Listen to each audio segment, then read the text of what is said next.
Hello, good morning. Can you guys hear me? Yes, we can hear you well.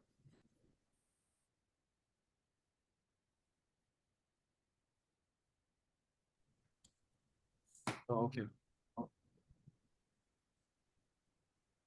So let me just start with introducing myself. Then we can now talk at least the synopsis about the IT2, which I think Mr. Ibrahim will take up later. So my name is Aziz Abdullah. I'm an IT security practitioner with over 5 years of experience that cuts across protecting digital assets within telecommunication and financial service sector. So I've actually, currently I work remotely, but prior to this time, I've worked for a couple of companies, both in Lagos and Abuja, and remotely. So I started my career as a network engineer in a company called ICSL. So ICSL is simply Internet Connectivity Solution Limited. So they are ISP. They deal with networking and stuff. So from there, I moved to a company called BCS3. So BCS3 is a cybersecurity company where I work as a junior analyst.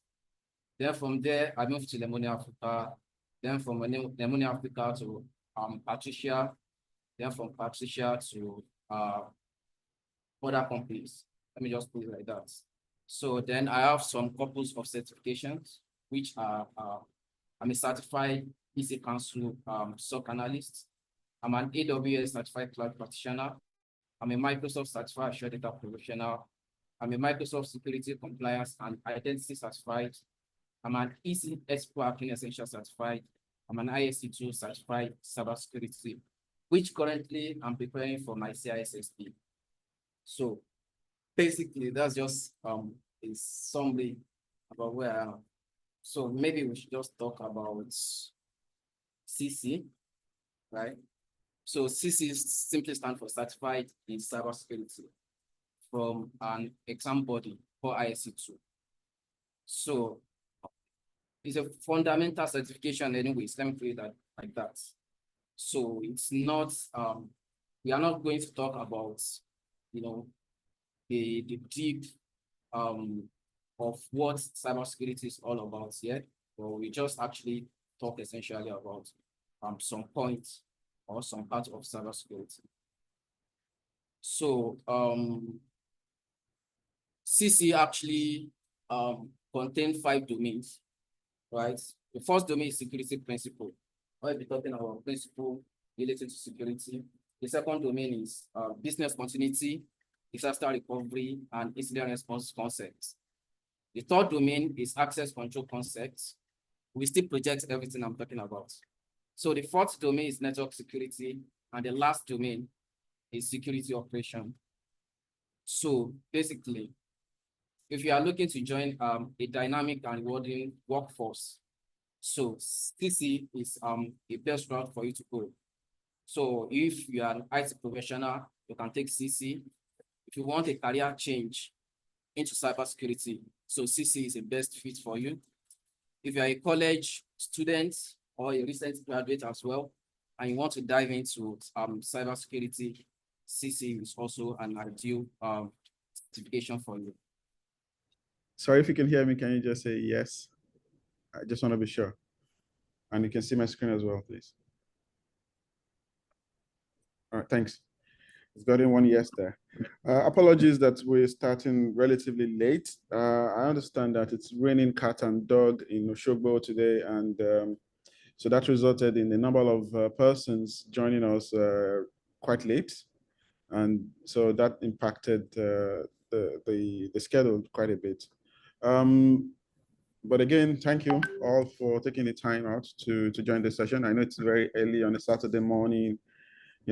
This time could actually be used for something else, but I believe you find this very interesting, and that's the reason why you decided to be part of this. We will not definitely waste your time. I believe you're going to derive a lot of value joining us today. And I want to welcome you again for being part of this program.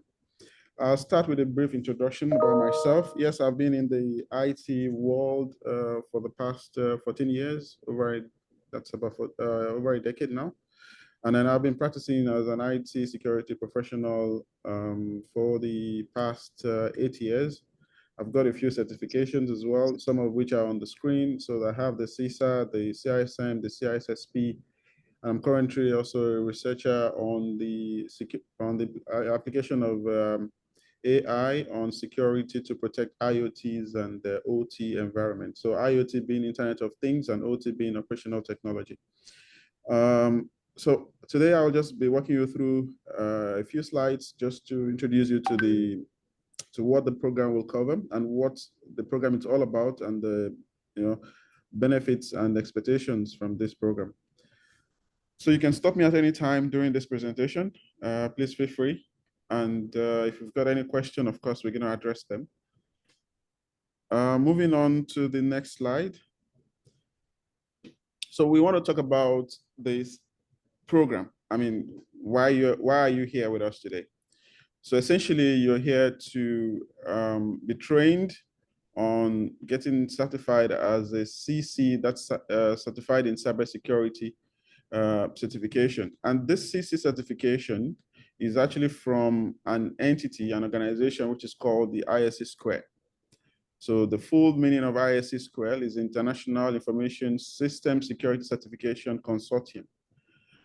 So this organization has been in existence. It's US-based, actually, and it's been in existence since 1989. And they've got quite a number of certifications. So the CC, it's the introductory certification. And we will definitely discuss more on what you're going to be covering in this particular, on that particular program. So the organization has over 600,000 members across different certifications. Sorry for the background if you could hear some construction work going on around me. So some of those certifications includes the CISSP, which is perhaps one of the gold standard certifications. There are also certifications around governance and risk management and compliance. That's the CGRC. So there are certifications around the cloud security. So different aspects, and then there are also some level of certifications, as Mr. Abdullah did mention, on penetration testing and all of that. So there are different kind of, so you're starting today with the CC, and of course, we'll expect that you will at some point, advance to taking other certifications. So going back to why are we having this program and why is it free, and what's in there? Nothing is free, as we all know that, right? But then you might want to ask, is there anything that that I'm going to be paying for this? I mean, is there any hidden costs or hidden charges here and there? So I'll try to explain why this is actually free and absolutely free. The institution or the organization that I did mention earlier on, the ISC Square, identified, along other researchers and other research houses, identified there is a shortage in terms of cybersecurity professionals in the world globally. So there is actually a huge shortage. And then, as you understand, since COVID, more devices are connected, more users. Some people will never actually, felt they will ever be on the computer are now on the computer because the COVID, we had to isolate, and the only way we can communicate was through technology. And then more people get introduced into that world. And since then, they've liked it. And the number keeps growing in terms of number of devices, the adaptation of technology across the board. Even companies who are, perhaps docile in their application of technology now have to take it on. And of course, it's today, without technology, it's going to be very difficult to compete. So it could be a competitive advantage for you if you could leverage technology as early as possible in any of your trade or your business. And when you do this, when you actually introduce technology either in your daily lives or in your businesses or in any aspect, there is something which is also very, very important. It's the security part of it.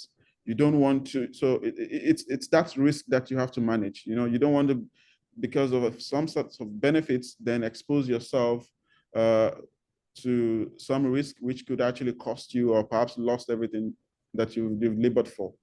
And one thing that's important about security is that it's not just for the security professionals, it's for everybody. I'm sure we must have one time or the other hear about the saying that security is everyone's business.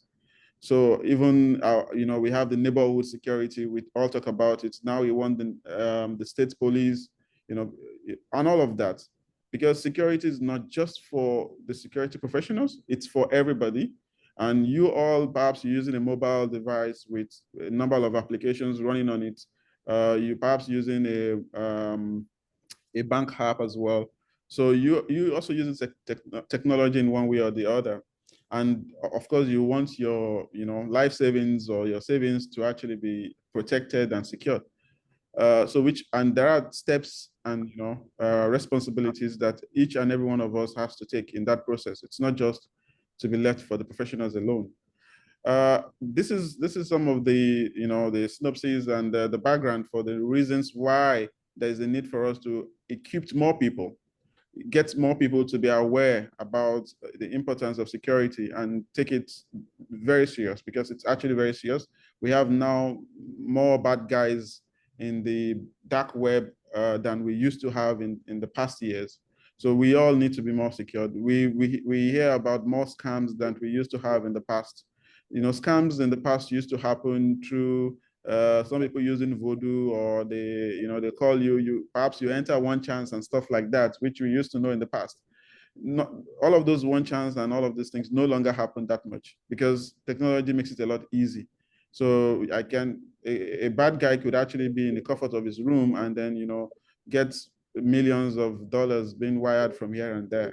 So it's a lot easier. The risk perhaps lower, and then so more people are into it, and that's the reason why every one of us need to be well equipped, well informed to protect ourselves.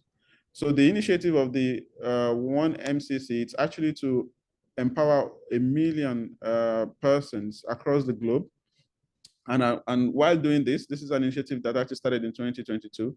And while doing this, it's very important that we consider some very critical factor, which is the DEI.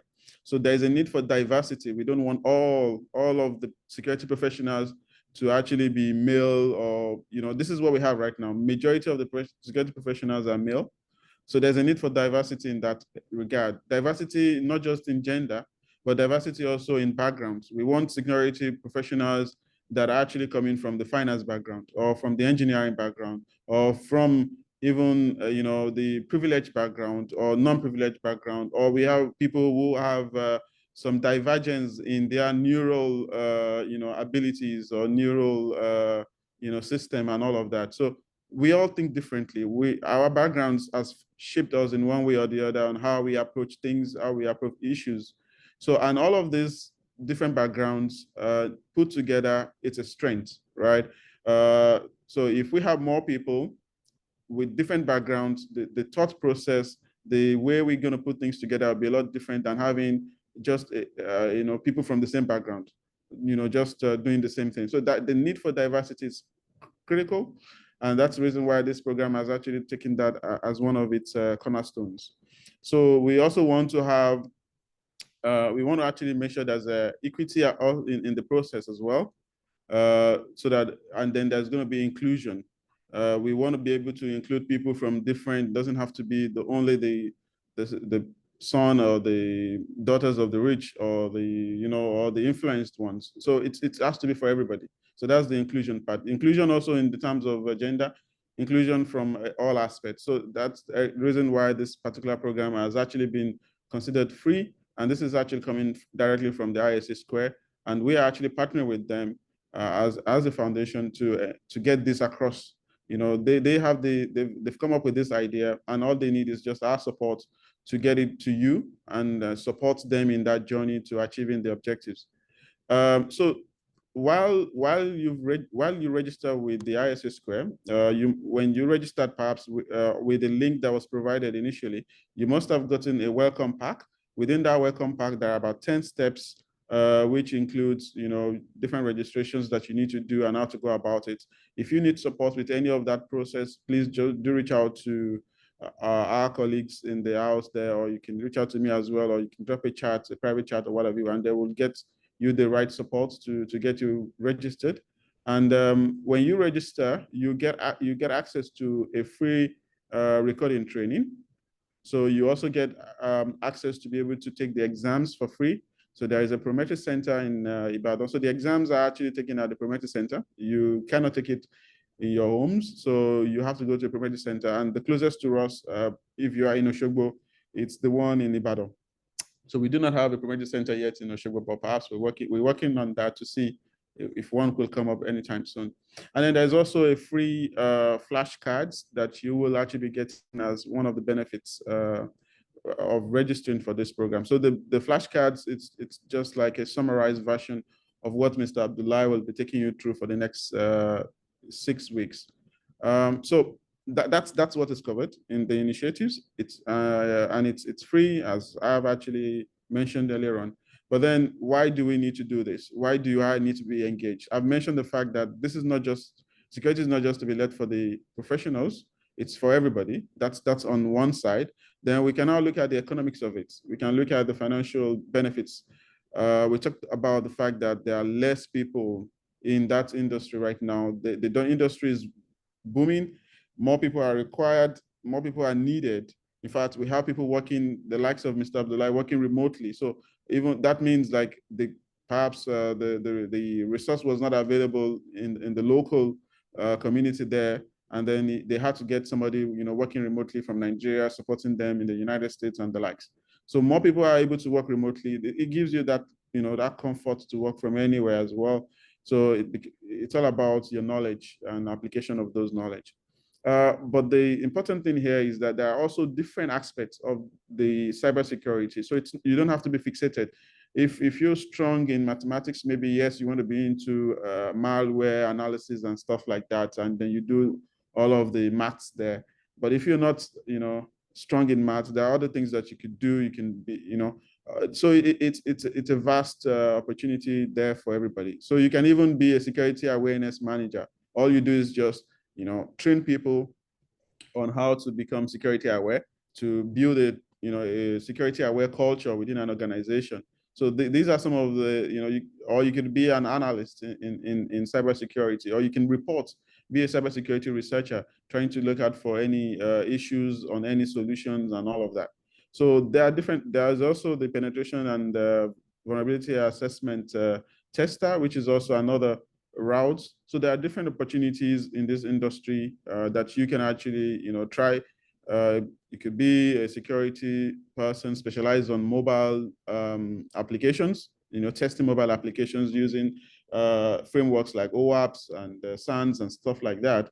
Or you want to be specialized in OT, like myself, in the operational technology, where you work with machines and the devices talking to each other for processing plants and all of that.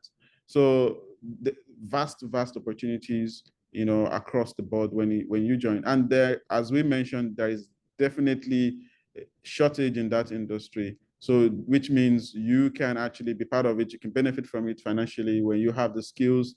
And this program is actually one way to, ignite that passion, or, just get started with it. And then you can move on going forward. There are some statistics on the screen. As you can see, there is still 46% requirement with respect to the numbers that's required for cloud security. In cybersecurity intelligence, in terms of the threats landscape, we need about 37% more people in that domain. For malware analysis, there's more people required, about 34% more. And these are actually very good numbers, and all you need is just that skill, that ability and to implement, and that hands-on experience. Some of which, of course, you're going to get from us through this free program. And of course, others, you can engage us on some of our other programs which are specialized on those areas. Moving on, I hope I'm not taking much of your time. I would just want to run through this very quickly. We are actually doing this in partnership with a foundation, which is the African Next Generation Leadership Center. And the Aptech is actually our training partner, making sure that we get this across to you and making sure you're comfortable, and then you get that hands-on learning. So the organization itself, it's focused on, advocacy on youth and children, building entrepreneurial skills and initiatives, capacity building and all of that. That's what we focused on. And looking at our objectives, we of course want to protect critical infrastructure. Critical infrastructure, you want to ask, what are those? These are like infrastructures that have very significant impact on a nation or a state. I'll just cite an example of an incident that happened in the United States, I think in 2021, if I'm not mistaken, with the Colonial Pipeline. So the Colonial Pipeline actually supplies over 50% of the gas and petrol to eastern coast of the United States. And what happened in 2021 was that they were hacked, and they had a ransomware, attack, which means that their files were encrypted. So they are no longer in readable format. They cannot read what is in that file. So let's say you have a Word document, and that Word document has now been encrypted, and what you see now are just jargons which you cannot longer understand. You need to decrypt it before you can actually understand. These are some of the things you're going to learn during this course. What is encryption and all of that. So I don't want to go into the technical details right now. So they were actually hacked, and the ransomware attack, introduced into their environment. Systems no longer perform, and as a consequence of that, the nation went into a problem. There was no gas supply. The filling stations, which means you can no longer go to work. Doctors cannot go to the hospital to treat their patients. There is no electricity across many homes in the western coast that was actually impacted by this issue. So for days, people are not able to get food. They cannot move. So you can see that the impact of just a single attempt or a single incident or attack on a single company, and how it has a ripple effect on many aspects of their lives. People not able to go to work, doctors not able to treat their patients. You cannot even feed. You cannot move from one place. There's no electricity for days, and that ran into a number of days before they had to pay. They had to pay the guys. They have to pay the hackers who actually encrypted their file. And so far, they've paid about $4.5 million in cryptocurrency. So the crypto environment it's actually an anonymous environment. I'm sure many of us, a lot of Nigerians are actually one of the biggest dealers in cryptocurrencies. So I know you might actually know one or two things about the crypto environment. So with that anonymous environment, they are able to get people to pay. And ransomware, as as the name implies, it's just like any form of ransom. Like we all know, kidnapping cases where you get somebody on ransom and then you ask them to pay before you can release that person. So it's similar in the cyber world, where your file has been encrypted with a key, and then they will ask you to pay for them to give you that key to decrypt it. So that particular organization had to pay because the people were suffering for days. There was no fuel, there was no power, and all of that. So they had to pay, and so far they keep paying actually, because they have a lot of things to be decrypted, right? So they had to prioritize their requirements and then pay a certain amount to get a few systems and services running so that they can recover the services and then move on to the next one. So these are some of the things you're also going to learn, how to recover sites, what are the backup plans and stuff like that. These things you will learn during this course of this program. Moving on to other areas where we focused on, it's using the AI, machine learning, and all of that for agricultural research. So making sure that we can actually apply, those technology to actually have food sufficiency, and we can actually be sure of food security within our state and within our country. So these are some of the initiatives that we are also working on as a foundation. We also want to be able to, get people that knowledge and capacity to develop themselves and become independent, either through adult education or through youth capacity development. And when you get all of these skills and the hands-on experience, you're then able to be self-sufficient, be able to protect yourself, be able to take care of yourself and your family. Some of our projects that we're working on currently is one that you're on right now, which is the IMCC.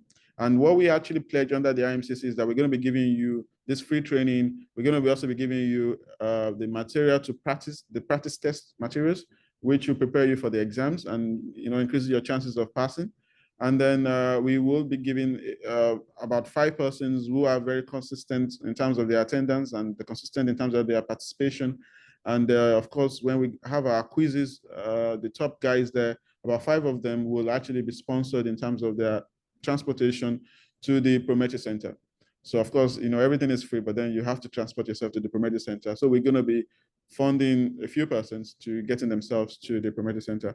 And then we're also working with the NITDA. NITDA, it's the National Information Technology Development Agency under the Ministry of Information and that's digital economy. And what they do is that they've got a program which is called the 3 Million Technical Talent Initiative. This has been on for the past, I think, over a year now. So if you're interested in that, you could just head on to their website. I think that's 3mtt.nitda.gov.ng. So it's a program that actually that trains you on a number of things across online, I think, and on-prem as well, across different technologies, which you can leverage to empower yourself and be able to be self-sufficient. So we could give you more information on that. And we, as an organization as well, we're working on our Innovation Hub, which will be coming up next year, hopefully in the first quarter of next year. That's before March. And we'll let you know when that comes to life. This will be an environment where everyone could actually come in and come with your ideas, and then we put those ideas into reality. Let's move on. So this is some of the things we do at Aptech.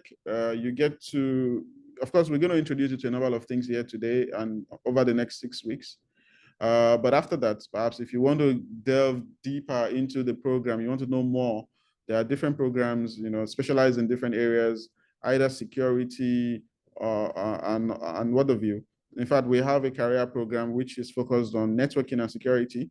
And that career program, of course, I know you guys, majority of you are already graduates, but then you might have somebody that might be interested, so you could actually pass that information on. So the career program, the way it works is that you come into the center for 2 years, and then after 2 years, you can transfer the credits to doing your bachelor's top-up program in the UK.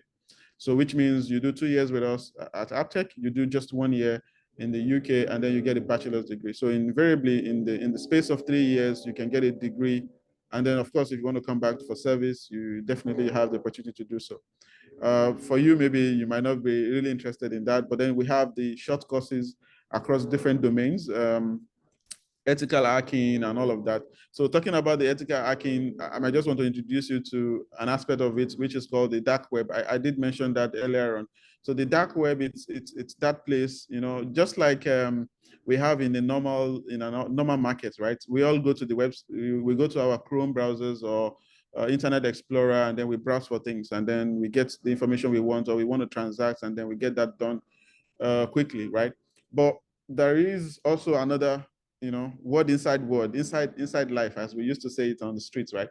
So there is also a part of things that it's not accessible to the public.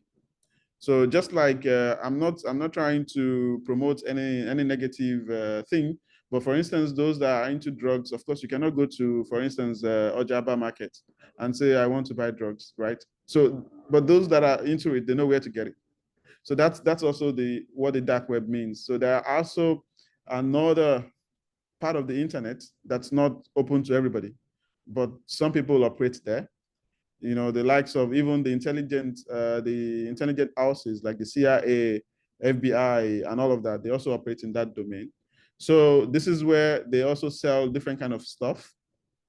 If for instance, I talked about the Colonial Pipeline hack that happened some years ago. So the data that those hackers takes from those places, when they hack a company or a bank or what have you, so they get information. So maybe they get the information about their salaries, or they get even usernames and passwords.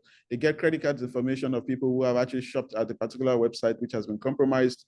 All of this information, or they get any form of valuable information, are being sold and being traded in that particular dark web. So you go there.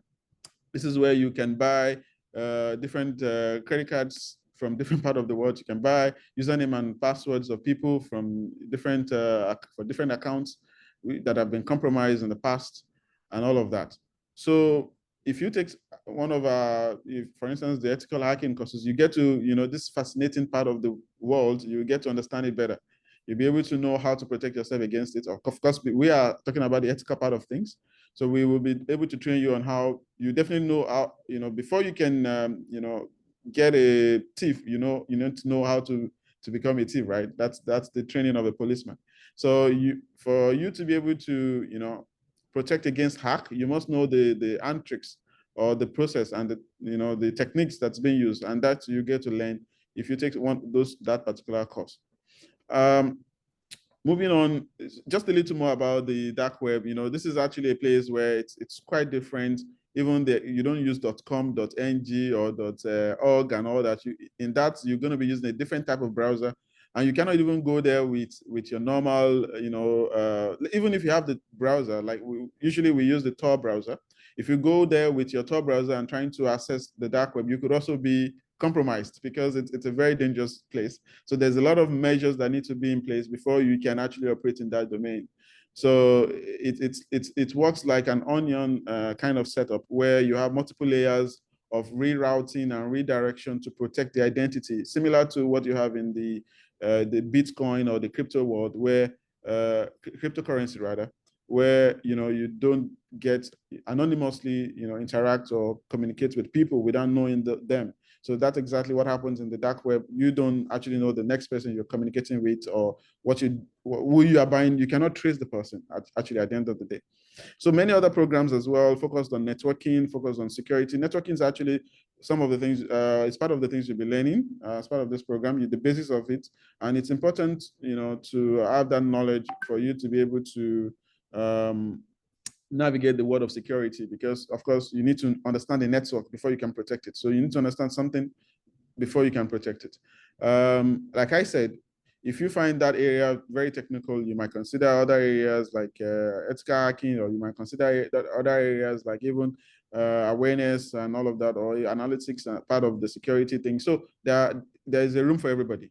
That's the bottom line. And one thing about what we do as a security a professional, we have a concept which is called the CIA. So we call it the CIA triad. So which looks at the confidentiality, the integrity and availability of services and applications and what have you. So these are some of the concepts you're going to learn during this course. Confidentiality is looking at, protecting the information to only be accessible to those people that are authorized to have access. Let's say you and I, we have an account at First Bank, right? I have an account, you also have an account. I wouldn't expect you to know my own bank balance, right?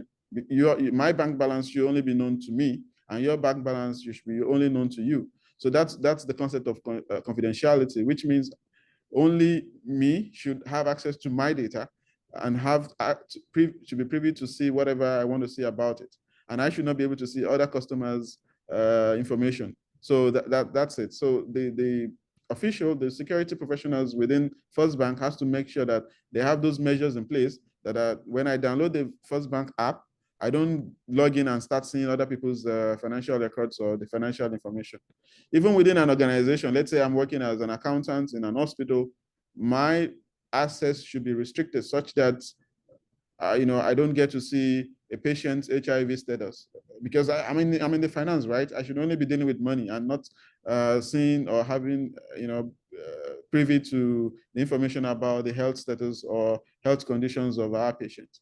So this is the C part of the CIA. The other part is the integrity. The integrity is saying that if I have my bank balance today as maybe 15,000 naira, so if I wake up tomorrow morning, I should still see 15,000 naira. I should not increase to 16, or it should, maybe you might be happy if it's increased to 16 anyway, but it should not be lesser than that. So, I mean, it's just a matter of saying that whatever I keep here today should still remain tomorrow. Nobody should tamper with it. It should not be impacted by anything. So it's just reassuring the fact that, you know, you maintain an accuracy of a particular data or information at every point in time. So, and then the last part of it, which is the availability, says that this application or services should always be available at any time you need it. If I want to use my bank app now to transfer a fund to my family, I should be able to log in and get access to it almost immediately. It's not that it will be saying not available and all of that. It's down, under maintenance. All of those things are, you know, are the responsibility of IT security professional in any organization. So they have to make sure that, you know, the confidentiality of the data and the people and everything, it's in there. And then they have to make sure that the integrity is maintained, and then it's always available for the user whenever they need it. So more on this, you will definitely get to learn, you know, during this particular course. So I think Mr. Abdullah has, you know, briefly mentioned what you're going to be covering here. And I think I've talked about it in terms of the fact that it's not just for, you know, IT professionals, it's actually for everybody, because security is everybody's business at the end of the day. The domains, the first domain, we'll be looking at the basic principles, and, you know, we're having the information session as well today. Of course, you're going to be looking at the second domain in the area of business continuity, disaster recovery. Whenever an incident happens, how do you recover from it, right? So access control as well, which I've just talked about it, like an accountant should not see this. Only the doctor or physician should be able to see the records or the health records of a particular patient and things like that. So that will be something that you learn when you go into the area, the concept, the domain of access control concepts. So network security, network is about the connectivity either internally within an organization or even communicating with the internet. And then we've talked about even the risk exposure that's there as well, including the dark web. So these are some of the things you get to know more about that particular area as well. And then the security operation is actually how to manage, you know, that, yes, all of these things, domain 1 to 4, then how do you continually manage those domains, making sure that you maintain a high security posture always, you know, the continuous improvement concepts, making sure that you are up to date with the technologies and the changes, because what's secure 2 days ago is no longer secure tomorrow. And that's the reason why you see Apple giving you new updates. You see your banks updating their apps. You see your Android also releasing new patches. So these are to fix different bugs and the security, drawbacks that they might have actually observed in their systems and applications. So if it's secure today, it doesn't mean it's going to be secure tomorrow. It's just a matter of somebody identifying that loophole and possibly taking advantage of it. And what we want to do as security professionals is to make sure that we close that loophole as soon as as soon as possible, before anybody takes advantage of it. And if they do take advantage of it, that's when it's called a breach. You know, that's when you have the case of like the Colonial that I talked about, or the case of like Sony, where Sony, some years ago, the Sony movies were actually released, freely on the internet, and they lost a lot of money. At that time, they wanted to release the video of the North Korean president, Kim, I think it's called Kim Moon or something like that. And then they were warned not to do so, but then they decided to, without not heeding to that warning. And what happened that they got hacked, and all of their movies that they've been working on for years were actually released for free on the internet for everybody to watch. You can always go back and read about all of these case studies of breaches and cyber attacks, and then you see how fascinating it is, and then you see what you're going to be contributing if you are in this field in protecting those digital assets. I think that's it for in terms of my presentation today. I hope I didn't take much of your time. You can always reach out to me. Those are my contact email. The social media that I'm much active on is the LinkedIn, so you can also follow me on that, or you can become my friend on LinkedIn, and then we start communicating. It's a pleasure being part of this session today. Mr. Abdullah, are you there? So to take it on. And if there's any question, please, in the room, let me know and I can address it.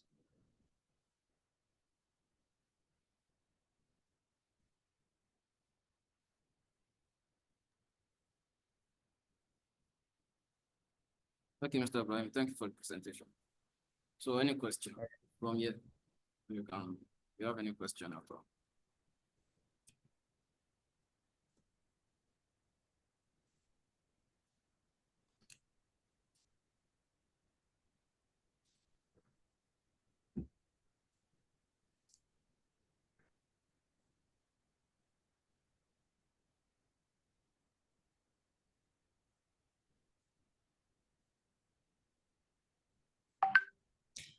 You can also have your questions in the chat. If you have anything, or if you have any comments on the presentation, you can just drop a word or a sentence on the chat. And if there are no questions, then I'd like for Mr. Abdullah to take it on. Hello, sir. Good morning, sir. Good morning. Yes, sir. Please, thank you for the section. Let me appreciate you firstly. Sir, I have a question, sir. Yes, please. Currently, I'm serving in Plateau State and I registered for this program. And I hear that the exam will be taken physically in Ibadan. So I want to ask for the date and how possible is it for me to make it, sir? Okay, so exams is not going to be I did mention that the closest promotion center to Ross in Oshogbo is the one in Ibadan. So Okay, if sir. you're in Plateau State, that perhaps going to be one closer to you. I'm not sure, maybe I don't know, maybe in Kano or maybe even in Plateau. We can look that up. So when you do the registration if you follow the link that was shared with you in the welcome pack, you will see the different, at the point where you're supposed to register for the exams, you will be given the list of promotion centers that are available in Nigeria. Many of them in Lagos. We just recently have the one in Ibadan. I think it's just a year ago. It's it's only completed maybe one anniversary. So there should be one very close to you. We can also help you do a lookup for that and guide you accordingly. So you don't definitely have to come to Ibadan. It should be you should have one. Maybe the closest could be Abuja, I don't know, or maybe Kano or somewhere around that area. Okay, sir. Thank you so much, sir. Thank you indeed. Yes. There's a question on on my screen. I think I showed a lot of certifications. So the one that we're going to be doing is what you can see now on the screen, which is the certified in cybersecurity. So this is the entry level training, more or less like going to get you started, activates those neurons in your brains to get you excited about the program or get you excited about the field. So, and if you find it very fascinating and interesting, then you can actually, delve deeper and choose a different specialization. Either you want to be an ethical hacker, or you want to be a red teamer, or the blue teamer, or a purple teamer, and all of that. So you get to learn all of these things. Those are some technical jargons which you will get to learn more in this course. So, and if you find it very interesting, of course, you can advance to other areas of the domain.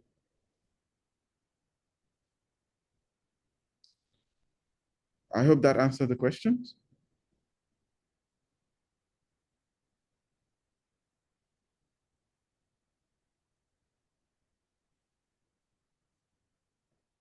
I think, Mr. Abdullah, you can take it on. Can you please share your LinkedIn, please? All right, sure. I will do that. I'll put that in the chat.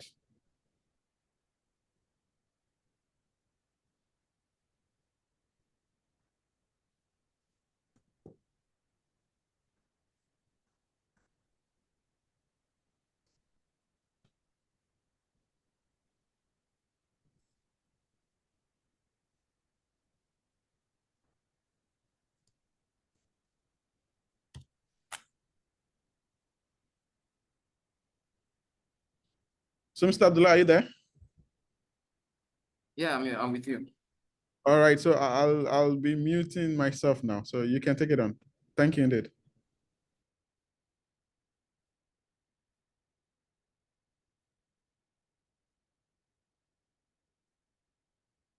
So good morning once again. So sorry guys, if you cannot hear me, let me know. So we'll be starting from chapter 1, and these are the domains that we are covering. But this is what we do, right? I will assume that we really don't know what I'm going to be talking about. So plus the exam at the end of the day is going to be a scenario-based exam. So it's not something you just want to actually know the definition alone. You have to actually, tag along with the whole thing. So I will be reading in between the line. It really doesn't pay me as well, but I can actually work with a couple of PowerPoints and we'll be done. But I will just be reading it out for you and be explaining. So yeah, it's scenario based. Scenario based. Yeah. So it would be like a company ABC is having, their web server somewhere. Someone, pick a key and unlock the key to the server room and access the key, something like that. So it's not, like Trinity Gap kind of question. So it's going to be kind of like, not really tough, but it's going to be, yeah, like that. So I'm going to be reading in between them, then try to explain as well. So this first chapter, which is chapter 1, we are going to be talking about security principle. There are just three. We have just three security principles or elements of cybersecurity, which are confidentiality, integrity, and availability. We still talk about it. So we said this chapter covers security principles, starting with the concept of information security assurance. Sorry, I won't be able to come there because some people are online, so I want to be closer to the system so that yeah. So from there, we'll be moving to risk management process. Then after that, we explore the safeguards and the countermeasures or the control prescribed for information system to protect the confidentiality, integrity, and availability. Basically, everything we'll be talking about actually deals with D3, confidentiality, integrity, and availability, because if any of these three is compromised, then the security of that organization is flawed. So then from there, we move to organizational security rules and governance, then to policy and procedure, then to ISC code of ethics. That will be our last chapter. So the first domain under the security principle will be to understand the security concept of information assurance, which is what I just mentioned, the confidentiality, integrity, and availability. Then from there, to understanding the risk management process, how to manage the risk in your organization. Then the third one will be understand security controls, the countermeasures that should be in place to protect your assets. Then the last one will be governance element.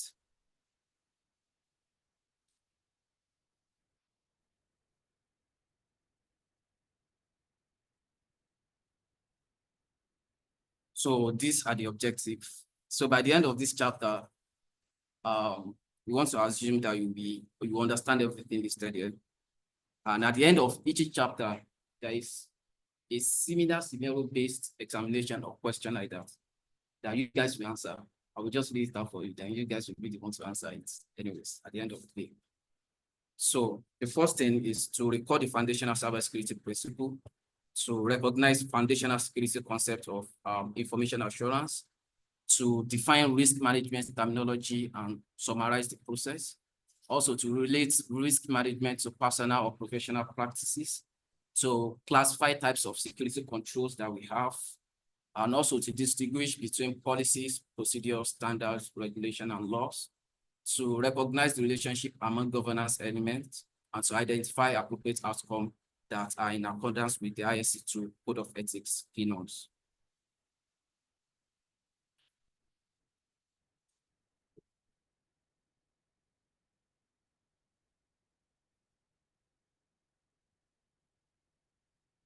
let's dive into the real job. So, understand the concept of information assurance. Like we said, we have what we call CIA triad. That's the triangle. So the CIA, like I said the other time, stands for, and by the way, I will actually provide the material for you, maybe at the end of the class or in the group. I will drop the link so that you can access the material. Then you can read it in your home. Yeah. So the CIA triad, like I said, it basically stands for confidentiality, integrity, and availability, which is also known as CIA triad. So they are the terms most commonly used to define security. Like I said, if any of these three is missing, so it is not security anymore. You don't want to breach any of these three. You want these three to be intact all the time. So by using relevant and meaningful words, the purpose of security becomes clearer and more understandable to management and users. So confidentiality, let's define confidentiality. So confidentiality relates to permitting authorized access to information, while at the same time protecting information from improper disclosure. Basically, this is what they mean. So confidentiality simply means that if you have an information, right, or a data, you want only authorized people, the people that you give key, to have access to that information. Any unauthorized people having access to that information has compromised the confidentiality of that data. You don't want maybe any of your friends to have access to your system because you have your password, except maybe you give one of them the key or the password to your system. So immediately someone that shouldn't have access to your system does, then that means the confidentiality of that system has been broken. Do we get that, or I should?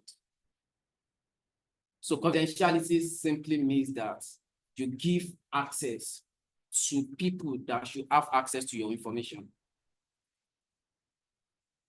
Authorized people. Any unauthorized people shouldn't have access to your information.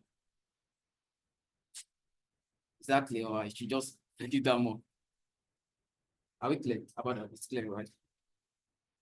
So why integrity is the property of information whereby it is recorded, used, and maintained in a way that ensures its completeness, accuracy, internal consistency, and usefulness for a stated purpose. So basically what they are saying here under integrity is that you want the integrity of a data or information, to be completed. You don't want it modified in any way. Maybe when you are storing it, or when in transit, or when you are using it. So what we mean by modified in any ways is that, for example, you want to download a game, it may be SourceForge, right? And you go to the game website.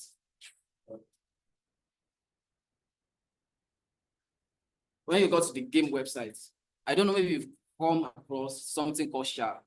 They will put the SHA, like, we will still get there, like the hashing, like numeric figure of that application. That thing really represents the application, saying that if you download this thing elsewhere and the SHA value doesn't tally, I don't know, maybe if you really download application very well online, you will see that SHA at their website, that this is the SHA value. Maybe it's 23. So if you want to download that same application at another website, that SHA must tally with the one at the vendor website. If it doesn't tally, that means the integrity of that data has been compromised. Do you get that? So you want your data complete all the time. You don't want it modified in any ways by an unauthorized individual or entity. Then the last one is availability. So availability means that systems and data are accessible at the time that user need them. So anytime you want access to your information, you want it available at that particular time. So basically, I think that is self-defining. So let's deep dive into confidentiality, integrity, and availability. Like we said confidentiality is difficult to achieve when many system users are guests or customers. Because these people, right, you don't have any authority over them. So the confidentiality or the security of their system, you don't really have access to it. So you cannot tell them what to do with their system. But these same people are having access to your own information that should be secure all the time, right? So basically, that's why they're saying that it is difficult to achieve when many system users are guests or customer. If it is their employee, they can basically put some countermeasure on their system, some firewalls, some IDS on the system so that nothing will come into that system. But someone accessing Access Bank app, for example, Access Bank doesn't have, authority over your phone, what to do with your phone. So you might go to any website and basically download malware on your phone. And also, during the process of you downloading the malware on your phone, someone has access to your phone. Everything you are doing, or the transaction between you and Access Bank, someone sits in between, which we call man in the middle attack. So someone sniff into that information that you're sending to the back end server of the Access Bank because your phone is compromised. So that means they have access to your system. So that means they can see your money. But what the company can actually do is just to do like security awareness, telling you that, okay, don't go to this website, don't log in like this. But they really don't have, that authority over your system. So it is very difficult to maintain confidentiality when they are dealing with customer or guest users, as when they are dealing with their own staff, because they will have security in place for them. And it is not known if they are accessing the system from a compromised machine or vulnerable mobile application, right?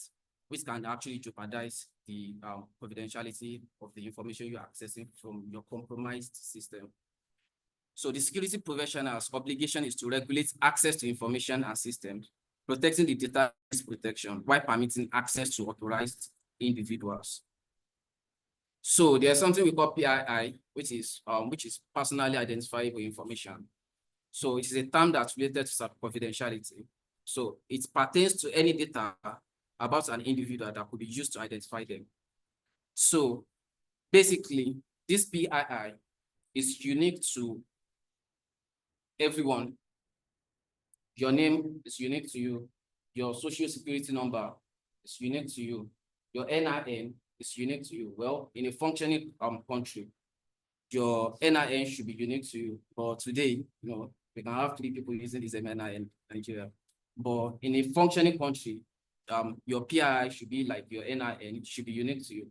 And every other thing, your date of birth, your surname should be unique to you. So those are the things we call PII, because they can use those, those things to actually identify you because they are unique to you. So these are the other terms related to confidentiality. PHI. So PHI stands for Protected Health Information. These are the information about your health. So that's to actually relate to confidentiality. So we have classified or sensitive information too, which includes trade secrets, research, business plans, and intellectual property, which we know as IP. So another useful definition is sensitivity. And sensitivity is a measure of the importance that is assigned to information by its owner or denoting its needs for protection. That's sensitivity, how sensitive the data is. So sensitive information is information that, if improperly disclosed, right? If you mistakenly disclose that information, that means you've breached the confidentiality of that information, or modified, or you've breached the integrity of that information, would harm an organization or individual. That's how sensitive the data is. If the confidentiality of that data is compromised or it's being modified while transferring, then it could harm that individual or organization involved. So in many cases, sensitivity is related to the harm to external stakeholders. That is, people or organizations that may not be a part of organization that processes or uses the information. So those are the people that we call stakeholders. Then as for the integrity measures the degree to which something is whole and complete, internally consistent and correct. So it's still what we are saying. You don't want your information, your data, modified or changed by any means necessary. So you want it to be consistent at all systems.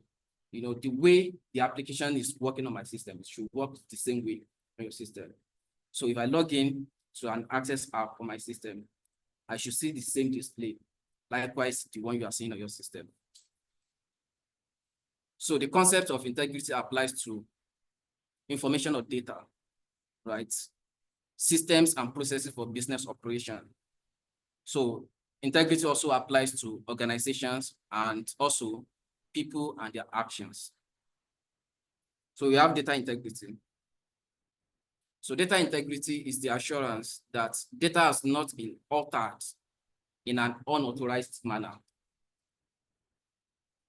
So if you have access to that information, right, you can change it. For example, a network admin can decide to change an IP on a system.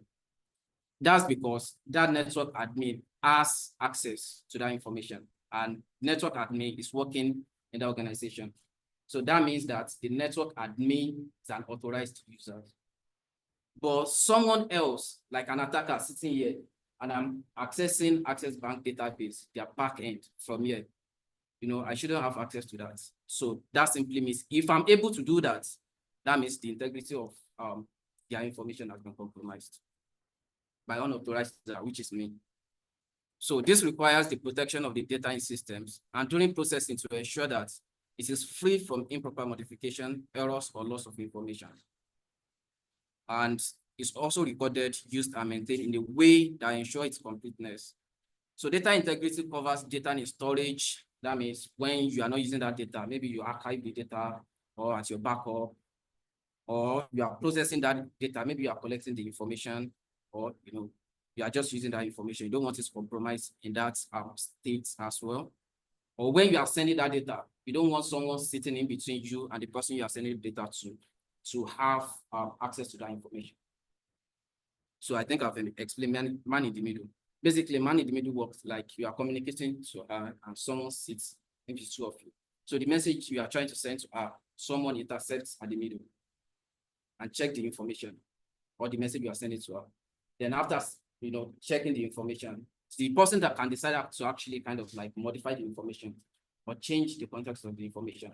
Then the person will forward the information to her after the information has been modified. That's basically man in the middle. Someone sitting at the middle and sniffing the information you are sending to someone else. So information must be accurate, internally consistent, and useful for a stated purpose. So you use information for the purpose you collected it for and nothing else. The internal consistency of information ensures that information is correct on all related systems so that it is displayed and stored in the same way on all systems.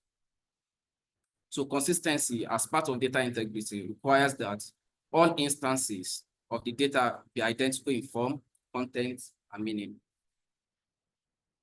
So that's for data integrity. So we have system integrity as well.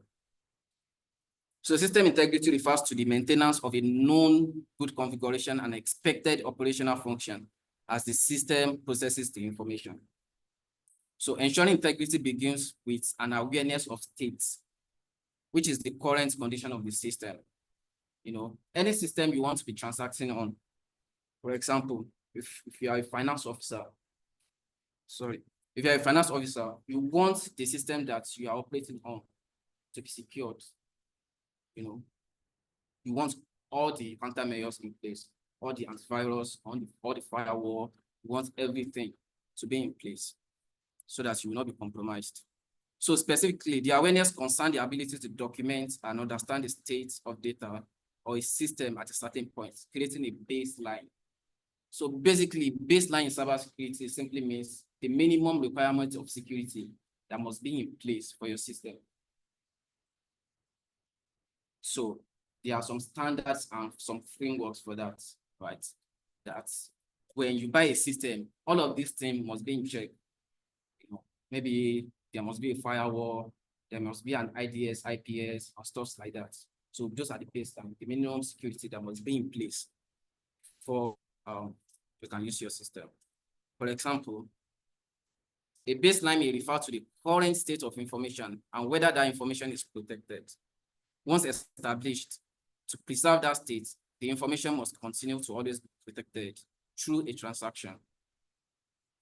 Going forward from that baseline, the data or system integrity always can be ascertained by comparing the baseline with the current state. So you can open like the baseline. So baseline mostly is like a document that you have in place. Then you check your system, you go to the settings of your system, you check if this kind of security is in place, you check the documents, okay, it's in place, you mark. So most of the time you want it open, then you want the system that you're operating on to open so that you can actually compare the two of them. So if the two match, then the data or system integrity is intact. If the baseline and your system security are the same, then that means the integrity of that system is intact. So if the two do not match, then the data or system integrity has been compromised. So integrity is a primary factor in the reliability of information and systems. So the need to safeguard information and system integrity may be dictated by laws and regulations. So often it is dictated by the needs of the organization to access and use reliable, accurate information. So then availability. Sorry. So availability can be defined as timely and reliable access to information and the ability to use that information. And also for authorized users, timely and reliable access to data and information services. So you want the information, you as a service provider, you want the service that you are providing for people to be available when they need it. And not just available, it must be available only to the authorized people. So the core concept of availability is that data is accessible to authorized users when and where it is needed, and in the form and formats required. So this does not mean that data or systems are available 100% of the time.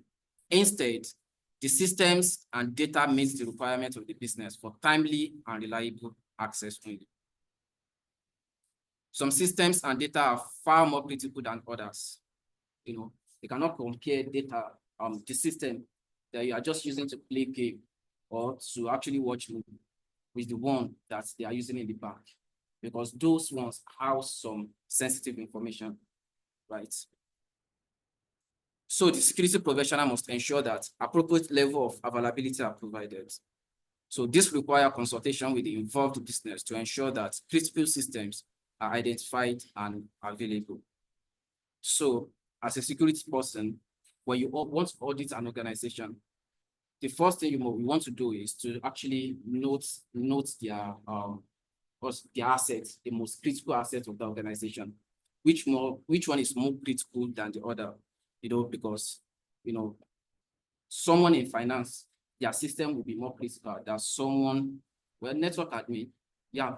So someone in finance, their system will be more, critical than the network admin, because they house some money that must not be lost. Then from there, we move to authentication. When users have stated their identity, it is necessary to validate that they are the rightful owner of their identity. So basically, authentication, you can actually interchangeably call it identity, right? So authentication is, okay, you want to log into your Facebook account, use your username and password. So that's basically asking you, are you the one that wants to actually log in? Is this your identity, your own? If it is, then prove it to us. Let us see. Then you will input your password, then your username.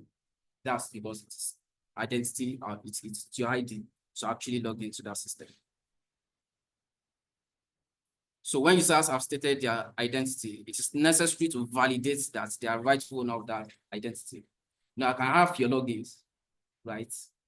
I can have your username and your passwords, but the system at the same time must validate that, okay, this person trying to log in is the rightful owner of that information. So this process of verifying or proving the ID is known as authentication.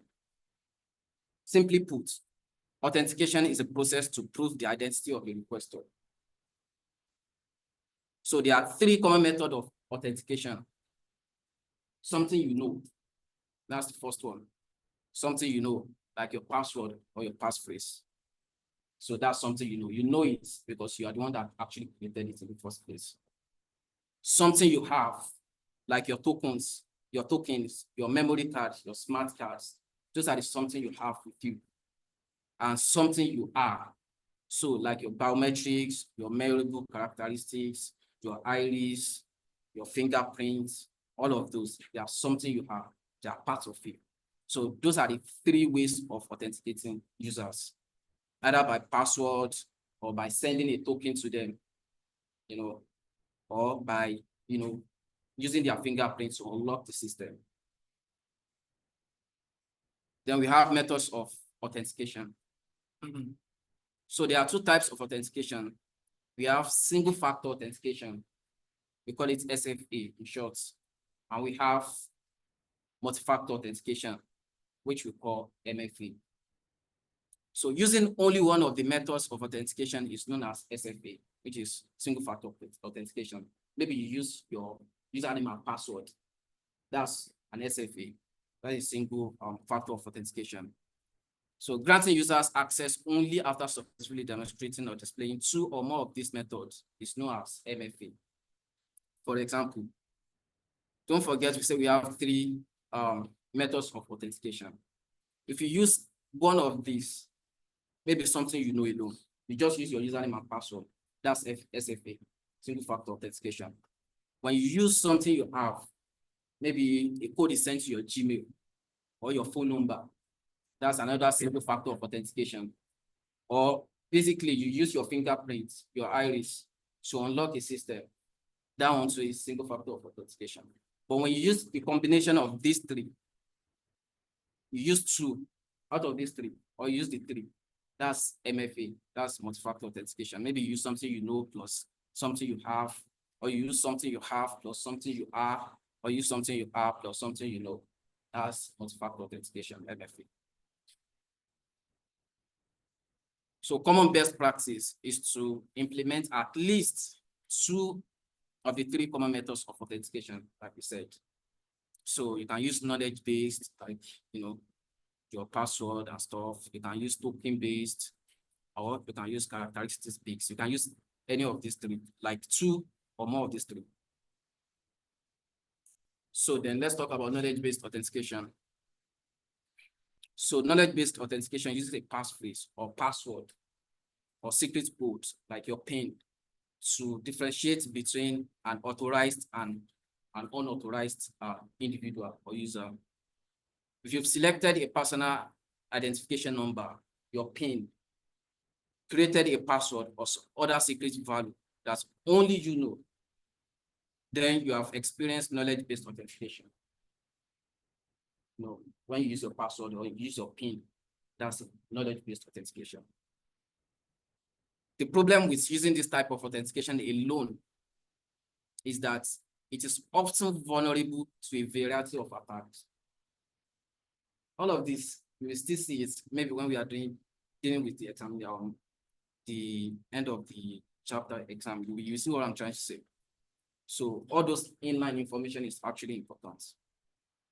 So the problem using this type of authentication alone is that it is often vulnerable to a variety of attacks. When you use a single factor authentication, basically that's what they are saying. For example, the help desk might receive a call to reset a user's password. So the challenge is ensuring that the password is reset only for the correct user and not someone pretending to be that user, right? So for better security, a second or third form of authentication that is based on a token or characteristics should be required prior to resetting the password. So if you call like an Access Bank customer support that you want to reset your password, they should be able to ask you some other questions.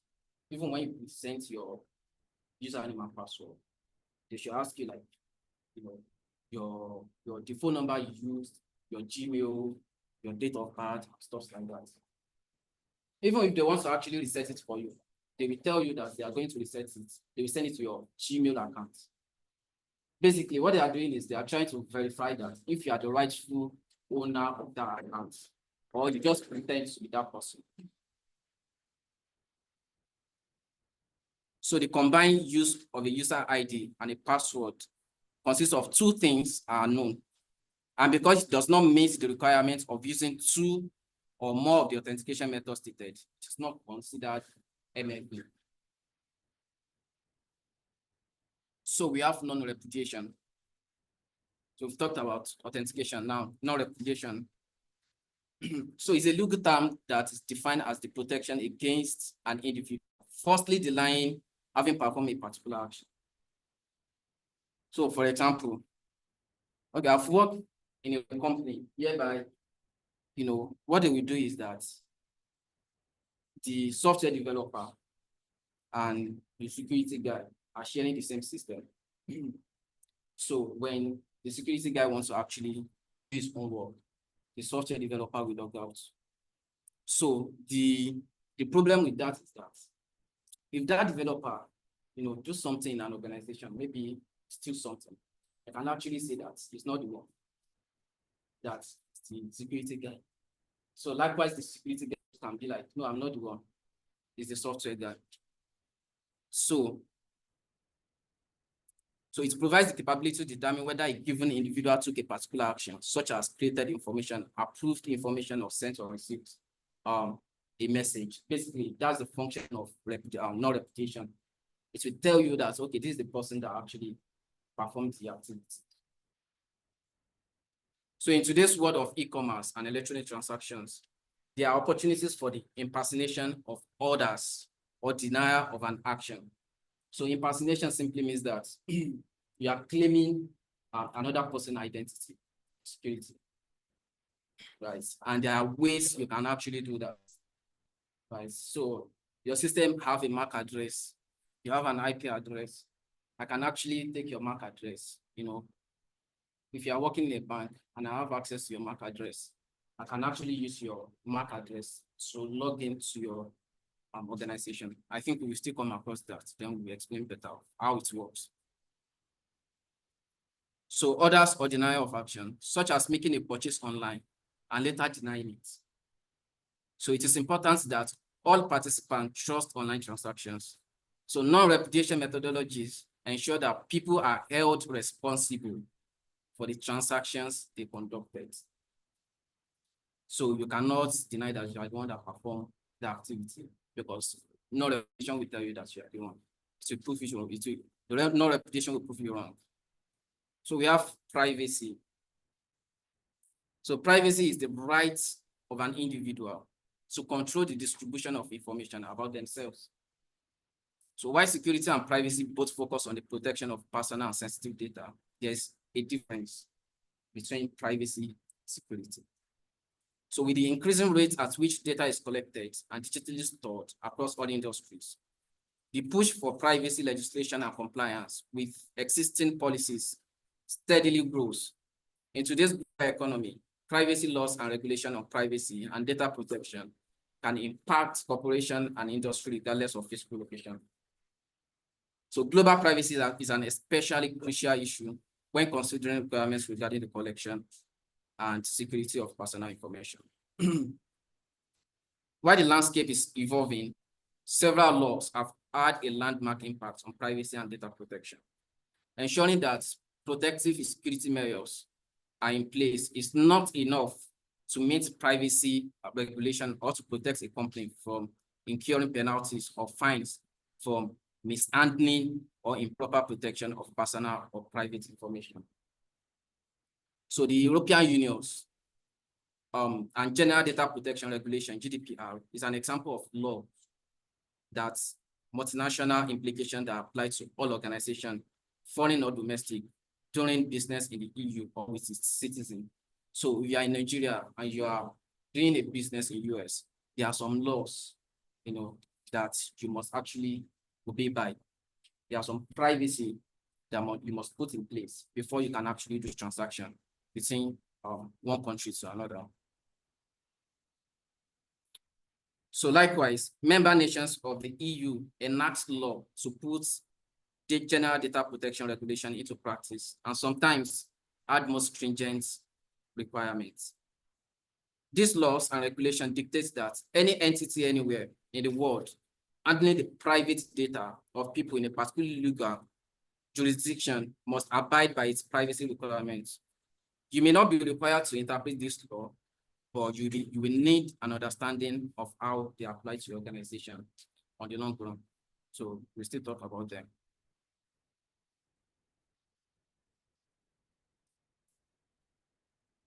So if you have any question or anything is not clear to you, please let me know.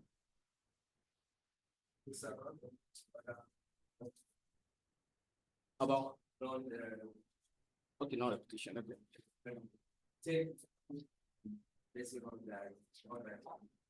Yeah. But they use the person identity. So it's still the person.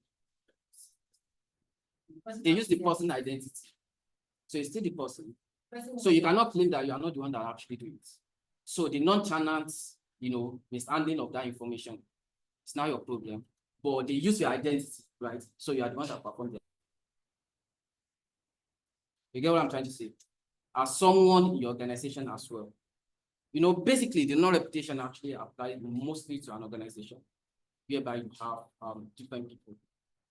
So for example, now someone in an organization can say that, or maybe someone perform fraudulent activity in an organization. They can claim that they are not the one that did it and shift the blame to another employee.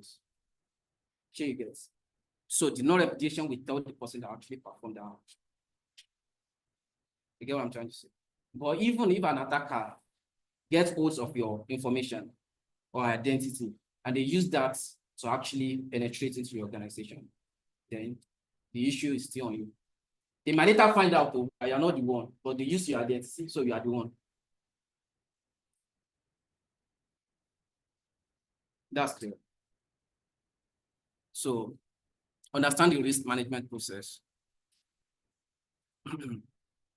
So risk and security related issues represent an ongoing concern for businesses as well as the field of cybersecurity. However, far too often organizations fail to proactively manage risk. So assessing and analyzing risks should be continuous and comprehensive exercise in an organization. I think Mr. Ibrahim mentioned something like that. Right? It's a continuous process. So you don't want to check your system once and be like, okay, I'm fine. So you want to keep checking it all the time. So as a member of an organization security team, we work through risk assessments, analysis, mitigation, remediation, and communication. So those terms, we are still going to actually deep dive into them. So there are many frameworks and models used to facilitate the risk management process. And each organization makes its own determination of what constitutes risk and the level of risk it is willing to accept. There are some organizations that will be like, let it go, no problem, we get it. And there are some organizations that want to actually mitigate it before it comes. There are some organizations that want to transfer it to an insurance company that even when we get hacked, you guys will be the ones to pay for it. However, there are commonalities among the terms, concepts, and skills needed to measure and manage risk.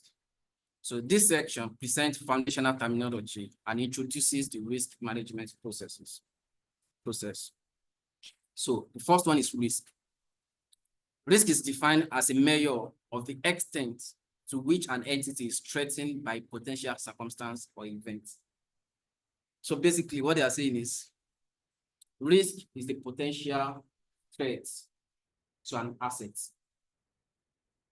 something that can harm the asset, most valuable entity or device for the organization. That's threat. Someone that can actually harm it. It's called threat actor. So it is often expressed as a combination of the adverse impact that will arise if the circumstances or events occurs.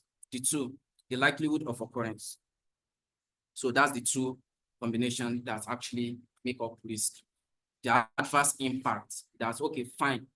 if this attacker is able to actually compromise our system, what's the length they can go? What can they see? What are our sensitive information that can have access to? And the likelihood of occurrence, like how likely or what's the probability that they are going to actually compromise their system. Then we have information security risk. This reflects the potential adverse impact that results from the possibility of unauthorized access, use, disclosure or disruption and modification of information and or information systems. Like I said, so that's information security risk. So the likelihood of them having access to that information. So this definition imputes that risk is associated with threats. Before it can be risk, you have to do with threats, which is the potential danger to your assets. The impact, what can they do when they have access to that's your information, and the likelihood, what's the probability that they will even in the first place have access to that information or compromise your system. And it also indicates that information technology risk is a subset of business risk. So these are the terminology. So the first one is an asset, like we define. So it's something in need of protection, something valuable to an organization. That's an asset. Something they cannot afford to actually lose. That's an asset to an organization. So this crane is an asset to Aptech. Because without it, it might disrupt what we are doing. So it's an asset. So people to have assets to an organization. So something that organization cannot actually afford to lose. That's an asset. Most important assets, to an organization. So we have a vulnerability. So a vulnerability is a gap or weakness in those protection efforts. So vulnerability simply means a loophole in the design or implementation of a system. And there is a loophole, something that's, a threat actor can actually exploit to have access to your information. That's a vulnerability. If you are using some control or some processes that are not secure, for example, if you are using HTTP, let me. So if you are using an HTTP like this, instead of using HTTPS, so HTTP is a weak version of HTTP, which simply means that if you are using that to browse, someone can actually have access or poke close to what you are doing online. So when you go to any website and you can actually log into that website using HTTP alone, so that means the website is not secure. You can easily be hacked using that website. So that's like a vulnerability to that website. So it's a loophole that can be exploited by an attacker or threat actor. So we have a threat too. We said a threat is something or someone that aims to exploit a vulnerability to thwart protection efforts. So that's threat. Something or someone that aims to exploit a vulnerability. Someone that sees that loophole in your system and wants to take hold of it. That's a threat or a threat actor to that feature. So you see a loophole. Maybe when you do code review for a certain website, you see that you can use SQL injection to actually have access to some information. So you have access to that SQL injection. You are a threat to the organization, a threat actor to the organization. So basically, a vulnerability is an inherent weakness or flaw in a system or components, which, if triggered or acted upon, would cause a risk event to occur. Like we said. So this is the scenario. Tourists are popular targets for pickpockets. The existence of pickpockets in a crowded tourist spot is a threat to the people gathered there. That threat applies to everyone in the vicinity, even other pickpockets. If you are there to actually pick a pocket too, and someone is there to actually pick a pocket, and they can see a vulnerability in you. You too, you are a pickpocket too, but they see that you put your purse at the back of your listing and they can actually remove it. They can actually pick your own pockets too. So this threat applies to everyone in the vicinity, even other pickpockets. If you are in the vicinity and a pickpocket has identified you as a target, you are facing a threat actor. They see that, okay, there's a loophole in you. They can pick your pockets. So you are like a target for the threat actor, whether you know it or not. So the approach and technique taken by the pickpocket is their threat vector. That's the way or the surface that they take to actually penetrate into you or to pick your pockets. Maybe they will go back to pick it, or they will use stick to pick it. They will use magnets to pick it. So those are the threat vector. Let's say the pickpocket chooses you as a target because they see that it will be easier or more profitable to steal from you. Maybe you are distracted, have jewelry that is easy to snatch, or appear weak and less likely to put up struggle. In other words, you appear more vulnerable than the other tourists, and the pickpocket feels they can exploit that vulnerability or weakness in you. So they will do that. They will take the opportunity. I think we had. So let's just finish this up. So an organization's security team strives to decrease its vulnerability. They will try to actually thwart or mitigate their vulnerability. To do so, they view the organization through the eyes of a threat actor. So as a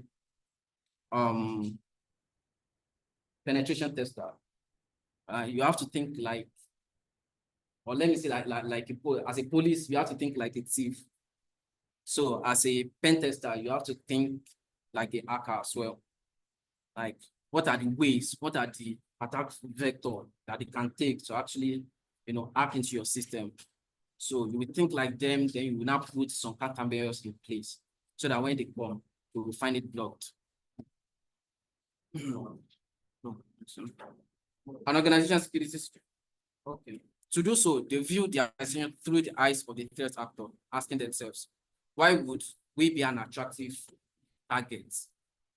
Often, the answer provides steps to take that will discourage threat actor, cause them to look elsewhere, or simply make it more difficult to launch a successful attack. So there's something called honeypots.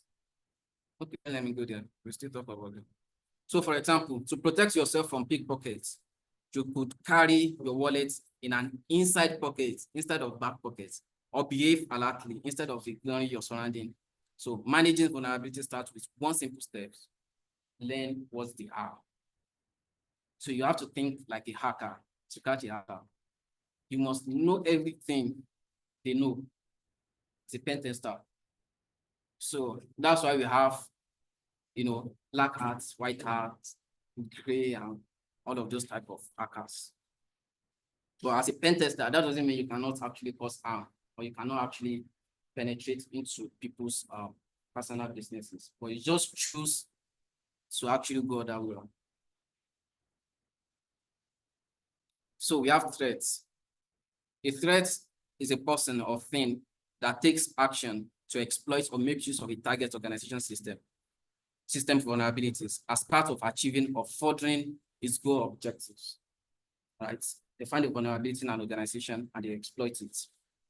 So that's why we have,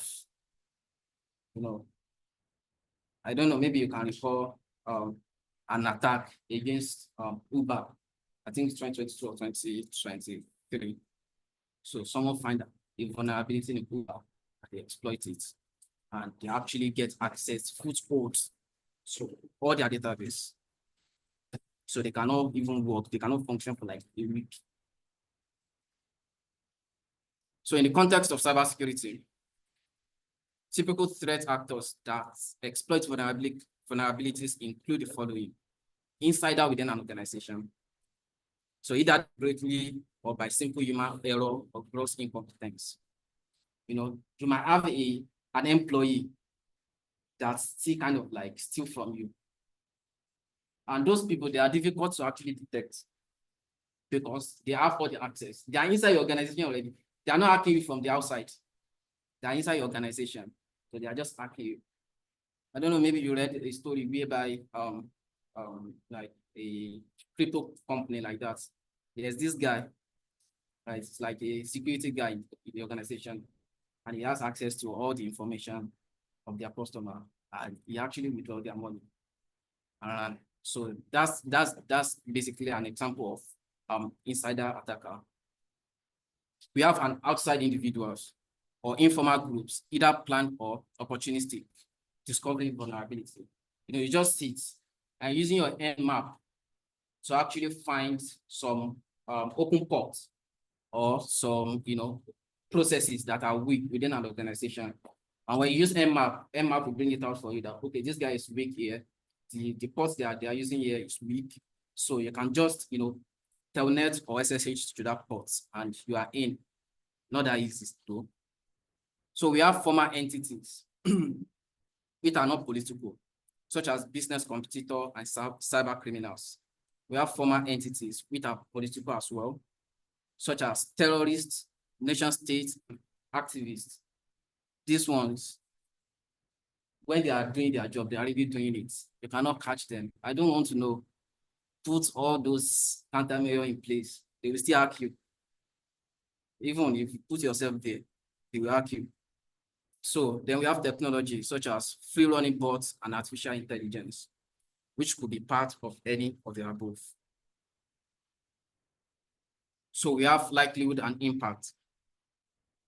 When determining an organization vulnerability, the security team will consider the probability or the likelihood of a potential vulnerability being exploited within the organization threat environment. Like I said, when you open your Kali Linux or your Parrot or any of the VM that you're using, I use your Nmap to try to actually find a vulnerability within an organization, right?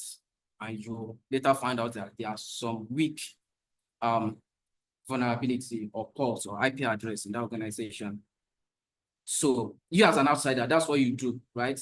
So the people, the security guys working within the organization too, must always do that same thing to find out that, okay, if this person is coming from outside, this is what he's going to do. He's going to use his Nmap to check if there are some open ports within our network. So they will do that on their own too. When they find it, they will then, put countermeasure in place so that when you are coming from outside, you won't be able to see it. So likelihood of occurrence is a weighted factor based on subjective analysis of the probability that a given threat or set of threats is capable of exploiting a given vulnerability or set of vulnerability.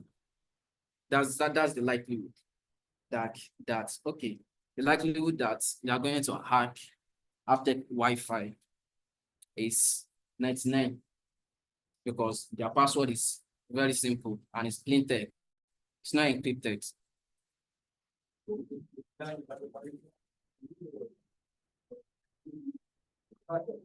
So the security team also considers the likely result if a threat is realized and an event occurs. So that's what we call an impact.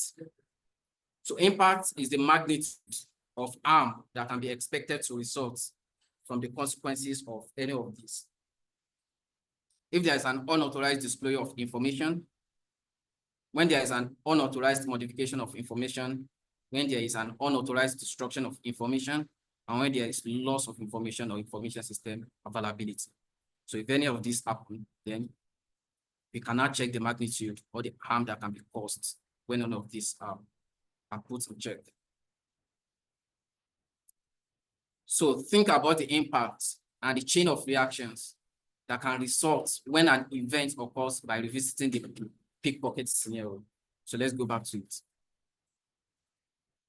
How did the pickpocket action affect your ability to continue your journey? If you appear to be weak target and the pickpocket chooses to take your money by brute force, that means by force, will you be able to actually obtain more cash to complete your vacation or even return home?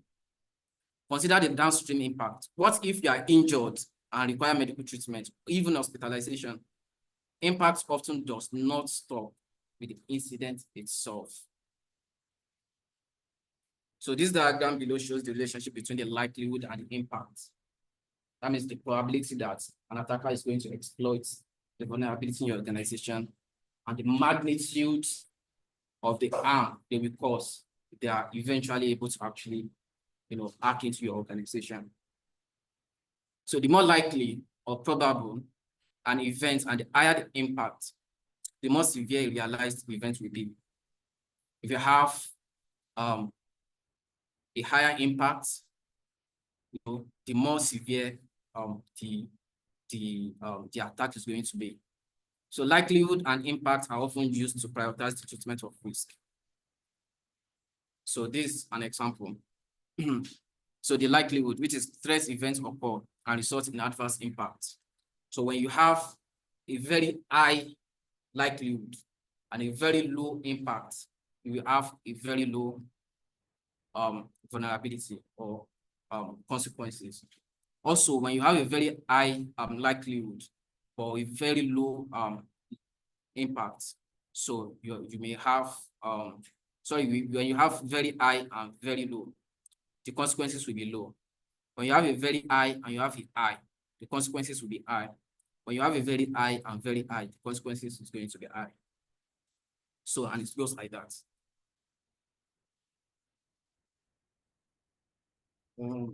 I think we are done for today already.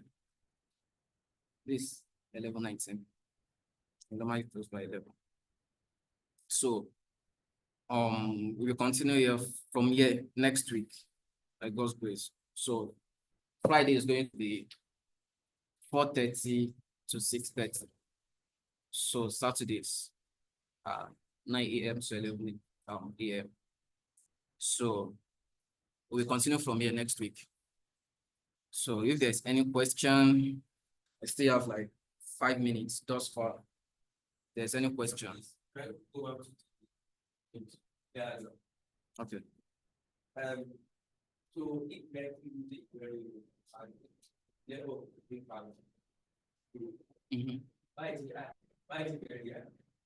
When the I don't really understand.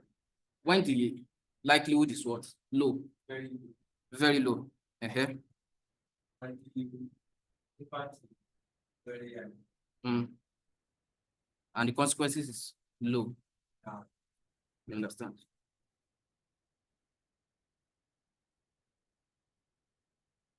Any other question? Please ask a question. There's any. Yeah, there's a group already, I think. There's a group already. I think maybe they will send the link to the group, to the general group. They created a group for this course on its own. So you can ask any question career-wise. It's done already. You just ask a question. So give us like 10 minutes. If you have any question, maybe career-wise or anything like that, please let me know.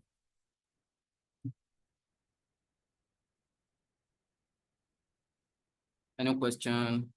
Or just call it a day.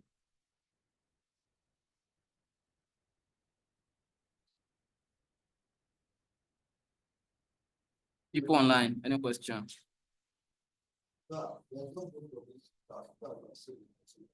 There's no need.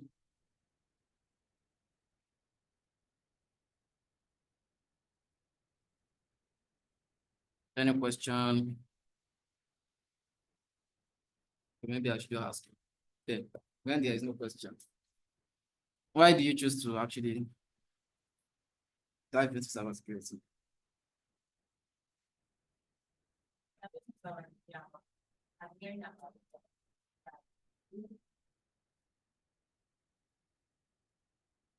Just really feel like there's no passion for it. So, money, yes, now. So, it's fun, yeah. Fun. But it can be tasking too. Especially when you are working as a penetration tester for an organization and they give you a deadline. So actually active. It's not just like you hack them, you tell them you hack them. We hack them and we should show them that you hack them for real. So there's money and there's stress. I'm bad for a reason. It's I said I'm bad for a reason. like this was really good to like No, it's like we said, it's just no, it's just fundamental.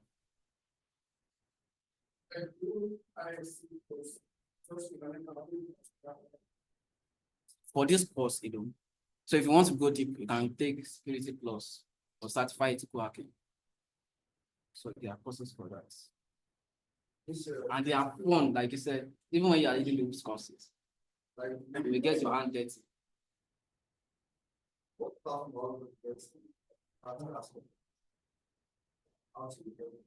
I think towards the end, when we are talking about networking, and if they told me to actually take you guys the practical part of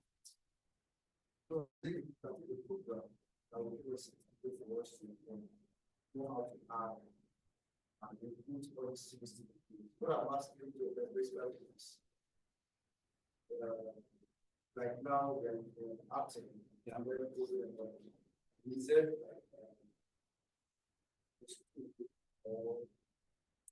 program signed security.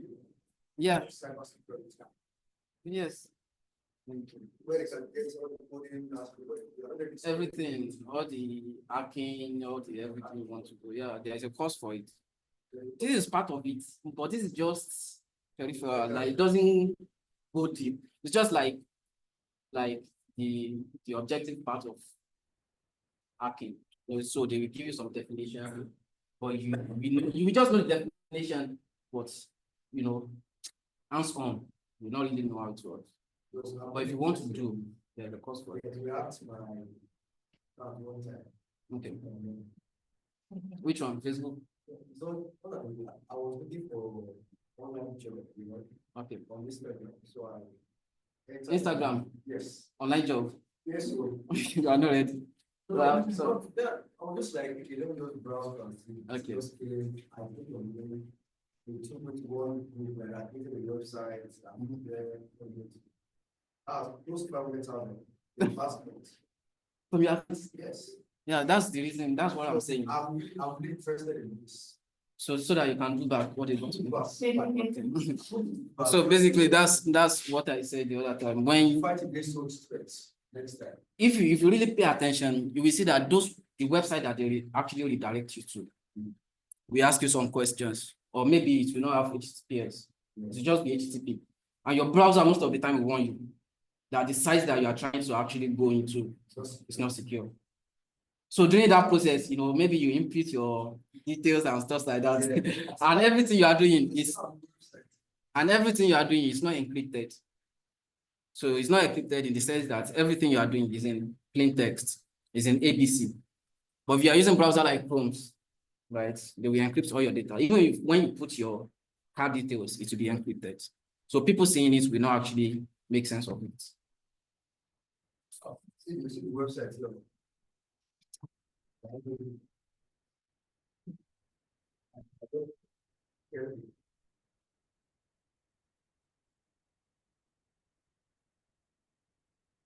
It's actually, but that doesn't mean the person that actually did that website can be a thief its own.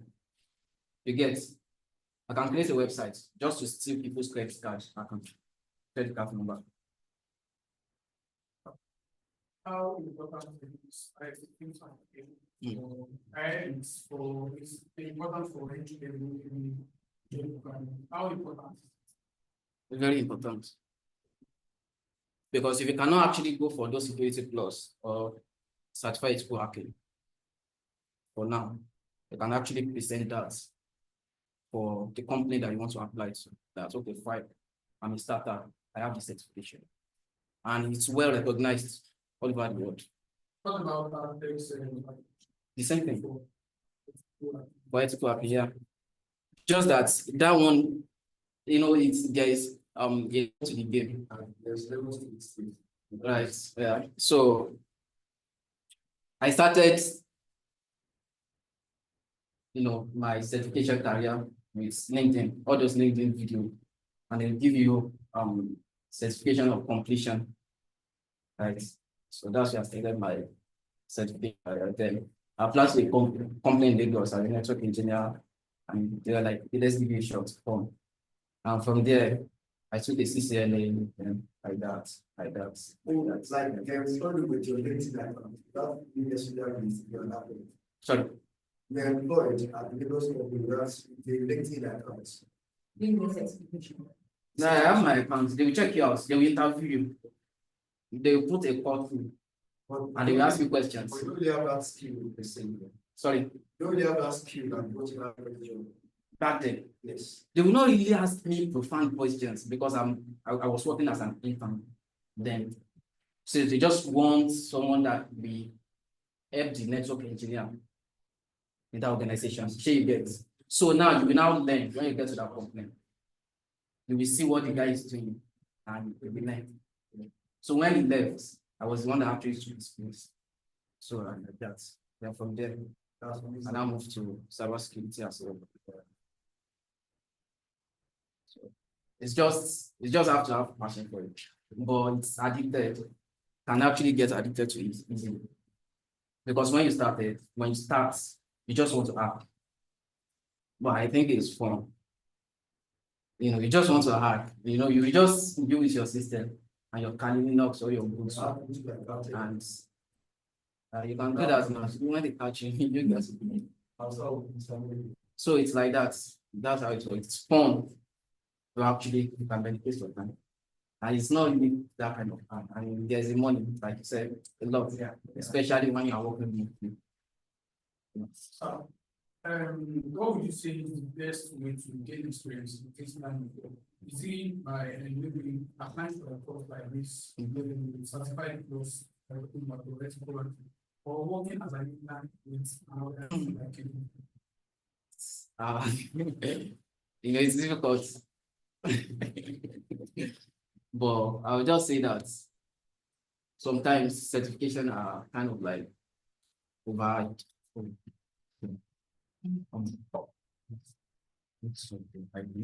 no problem. Okay, no problem. So let's just end this. Okay, guys. Till Friday. Thank you.